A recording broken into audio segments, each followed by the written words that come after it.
Welcome back, ladies and gentlemen, to game number 15? Yeah, we're getting up there. I want to say we're somewhere around 14 there. or 15. 14 or 15. I can't tell anymore because they all happen to be PVZs on Frozen Temple. So I'm forgetting now where we are. Mr. MaximusBlack. Yep. Hit me up with the sound of having to kill 4 or 5 million fruit flies.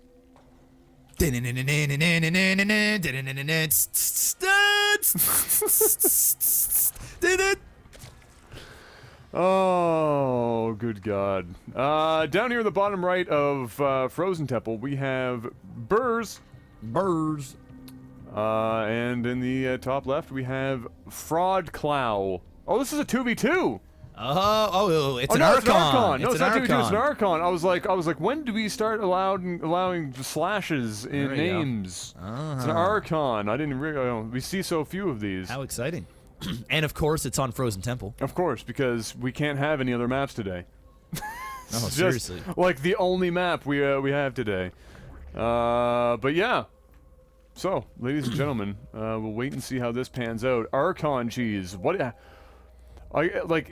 How do you even? Usually it's cannon rushes. Like one person's cannoning, another person is like macroing or getting ready to like follow up with some shit. This guy's scouting around. He's pretty adamant on. He wants to follow that probe. Yeah, I mean he knew it was there. He's at Overlord and shit in position. So if he was thinking about ever cannoning, this is probably not going to work now unless he tries to bring it back here and try and deny a natural, which is possible. I have no idea. But I guess I'll take the time to give a shout out to our 2 sponsors for this tournament. Chairs4Gaming, $20 off by using the promo code MaximusBlack. Chairs4Gaming.com if you're from the States. .ca if you're from Canada. They only deliver in North America, so you have to be from Canada, U.S., and I don't think that includes Mexico. Poor Mexico. Poor Mexico. But yeah, go and check them out. $20 off. And, of course, JORD Wood Watches, big shout-out. These guys have been with us for a long time, and we've got them slated all the way until the new year. Really? Yeah, I don't know if I told you that. No.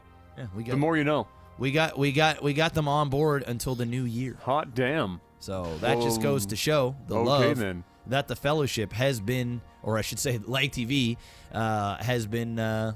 showing to JORD, been buying a lot of them wood watches. I actually finally sold enough to get a paycheck for like the first time as my own, like my own channel. Nice. Because it's not really a huge commission, so it took like a really fucking long time to finally hit that dollar amount. But it happened. There you go. Thank God. Let's go. So we have, they're gonna put a cannon there, or not a cannon, a pylon there, just to stop a third. Whoop-de-doo. I'm not seeing cheese. I'm not really seeing the cheese either. I don't know if he's just trying to deny the third, so he's just gonna go up here and take it. I'm not seeing anything overly cheesy yet. I don't know. Maybe sometimes it's like, a mothership core rush or a mothership rush where we, let it slide because it's so over the top. It's gonna have to be something special. If not, we're just casting an Archon. We're just riding it out. So that's why they call this the Cold Cast Marathon. That's right. You never know. You just never know. You just never know. Well, right now it seems like the Team Zerg is certainly doing a hell of a lot better job with their resources than Team Protoss. Oh, we got a Baneling's Nest and a lot of lings in production, 16 of them. So this could be trying to do a Baneling bust all in. Very possible. He is coming out now quickly. Protoss not knowing about any of this. 0 map presence at all on this for Fraud/Clow. Clow, yeah. There's not really much to stop this either. I mean, he's got 2 pylons. If he splits the Banelings, he can take out both pylons immediately, and then the overcharge means nothing. He's gonna get 1. Oh, he had nice cancel. That was like last second. No, cancel. that died. No, it died. Oh, did it? Yeah, it died. Oh, okay. Well then, Rip the dream. Rip the dream. Well, that was 17 more Banelings that went into that than needed to. Like, yeah, a lot of Banelings went in there. He is going to get the second pylon. And for some reason, he's focusing on that gateway as well. It's a lot of DPS that wasn't like in the mineral line doing damage or whatever. But enough was dealt there, and he's going to immediately start going after the tech. I'm not totally against that or for it. as long as he can make sure he can kill that. I just find, listen, he's going air here. Yeah, sure, you might kill that. It's going to cost 150 minerals. He's not even going gateway units. Does it really matter? I would have much rather have seen him get rid of probes than get rid of a core. A core can be replaced with 150. You know, you take out 20 probes, and it's a whole different story, right? Oh, well.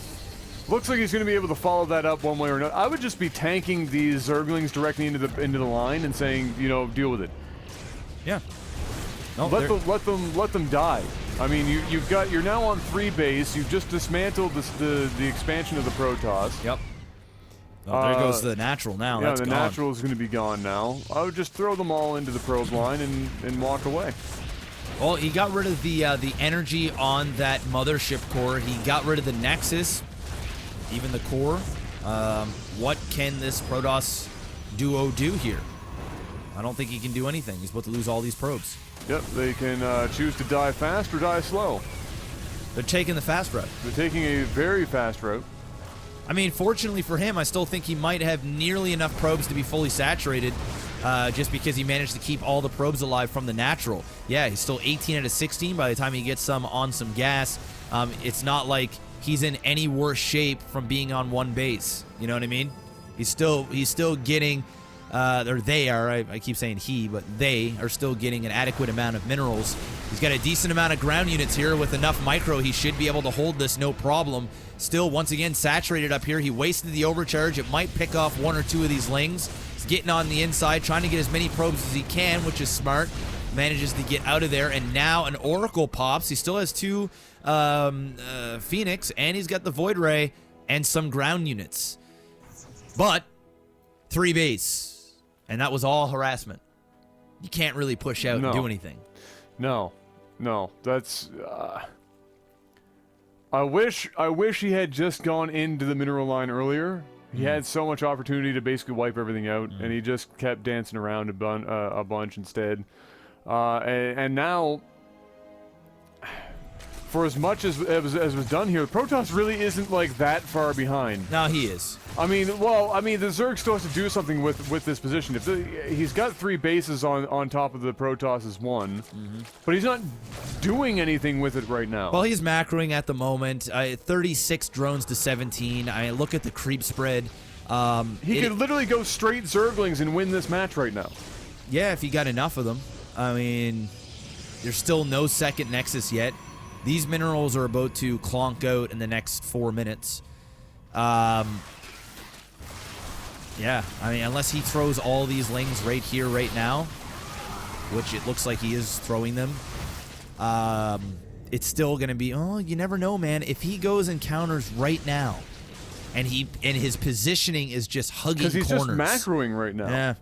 Yeah. He may have a chance. It's kind of crazy to think it. Yes, the supplies are very, very close, but this Zerg, they need to start producing units. And even still, if they are going to attack, what cannot happen for the Zerg is he cannot engage until he feels as though he is 150% ready to wipe it out. Let this die. You know, you're still going to be on 2 base. Just build up enough units if you need to. If he engages and loses this, and then he takes another fight, it's going to go bad. And now it's going to go bad. All that wasted. And now how does he... how does he keep up with this? Yeah, now right? He's going to deal with it. He's got no option but to build a whole shitload of Zerglings. He has a huge number of queens, but I mean... he needed those with the units. He needed those with the units. Everything needed to be grouped, and that's not what he did. No, so now he's going to unfortunately have to be a little bit fancy. And I don't know if he's good, if they... Well, I would say he. I mean, there's 2 of them. It was they. But, you know, they're going to have to put in a lot more work than they needed to. Yep. I mean, think about it. If he would have had the lings here for this fight, those queens and those lings alone would have been enough to hold this. It looks like he is going to hold. Nice little concave there. Force field really doesn't do anything there. Just track his own units. It's kind of a panic field. And he's still going to manage to hold, but a lot of damage was dealt there. Now down to 26 drones to the 19. Still no second Nexus. If the second Nexus was done, we might be talking a little bit of a different story here. He is going to go in with round number 2. Not much energy left on these queens. He still has a shot to win this. Getting a second Nexus now is kind of pointless. I do like the fact he's just going to go for it. He has no choice. If he tries to macro at this point, it's still going to be 3 base Zerg versus a 1 base, or even, you know, just getting a second base Protoss. It's just not going to work out for him. He's too far behind. A lot of queens and lings here. This is going to boil down to micro for these Zealots. Still has 2 Phoenixes. He can pick up one of the queens. None of these Zealots are really going down. Still a decent amount of energy left on these queens, though, and with the drones to help out that are just kind of running by, I don't know, Adam. This Protoss might pull this off. There's two guys, and neither of them are using enough of their brain right now to figure out how to handle this. Unfortunately, they both seem to be panicking. They're not really using anything to their advantage, and they've had advantage in all of these engagements so far. And the Protoss is taking that to his own advantage, turning that around. And like I said, the Zerg, technically speaking, way ahead, but not doing anything with what he had.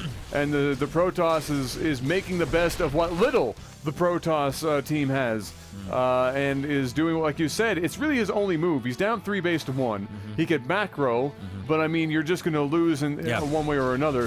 So you might as well keep building units and going in. And then when the Zerg team is just basically giving it up to you every time you come in with 12 units, why not continue? Exactly. I mean, I really like what Frode and Claw did here.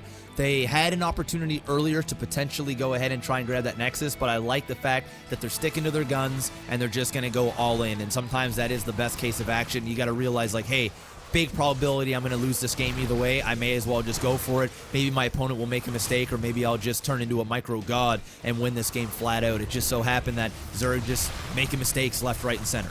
That's all that is. And it looks like this is going to be a victory for them. Crazy. Yep, Zerg tossing away every advantage that they had at pretty much every turn. Yep.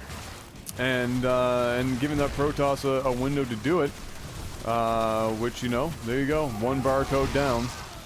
Yep. Well, there was no cheese in this game, but it was a damn decent game to cast. Yeah, no, it wasn't bad, especially given the fact that they essentially allowed the Protoss back into the game. They had them, you know, defeated on a number of occasions, but at the end of the day, it looks like Team Protoss is going to take it down, and they do. Yeah, wow. I really feel as though that engagement up here, if he just would have used the drones, I think he would have just held that. And if you went back further than that, if he had brought the queens in and not just tanked everything in, that would have also been pretty good. That too. It's crazy because, like, when I cast these games, I'm thinking to myself, you really need to not do this. And almost every single time they do the exact thing that will get them killed. Every time. Not even like halfway where they can still squeak it out. They go full retard. And they they just run with it. It just goes, and it's never a good ending for them. But it turns out to be an exciting game out of, I don't want to say stupidity, but, you know, some plays are pretty dumb. This one was just more of like panic. You also got 2 people playing instead of 1, so one guy might have just, you know, decided to go in, even though one guy wanted to regroup or whatever the case may be. But not a bad Archon game at all. Yep. So pretty good. I will take it. All right, guys, we will be back right after this.